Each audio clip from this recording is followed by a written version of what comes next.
এইরকম দুর্ভোগ জানি দুনিয়ার কোন মানুষে না ফেলায়। 2 মাসের উপরে হয়েছে এই রাস্তাটা। 6 মাসের মধ্যে 3 মাস তো দুনিয়ার বন্ধ ছিল, প্রায় 4-5 মাসের উপরে হয়েছে রাস্তা এইভাবে।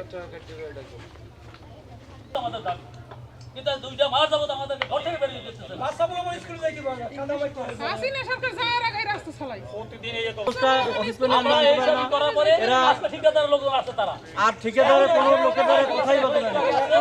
মানে এও সাংবাদিক ভাইয়েরা আমরা অতি দুঃখে অতি কষ্টে এই রাস্তা দিয়ে স্কুল কলেজে শত শত ছেলে যাতায়াত করে, অনেক বৃদ্ধ লোক, অনেক পঙ্গু লোক, এই যে দেখেন অনেক প্রতিবন্ধী পঙ্গু লোক আছে, তারা যাতায়াত। আমরা কিছু রাস্তা কত ভোট করবেন তাও আমরা জিজ্ঞেস করতে চাই নাই। আমরা কোনো শিডিউল চেঞ্জ নাই, আমাদের একটাই দাবি ছিল যে আমরা এখানে যাতায়াত শুরু করি।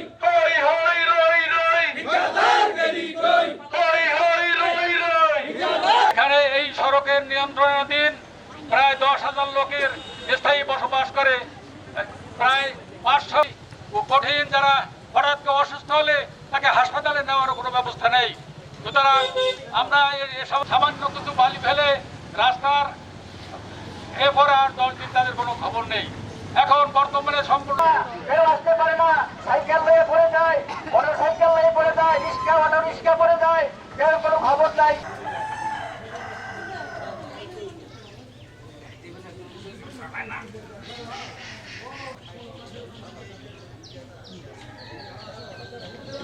কি চলে না?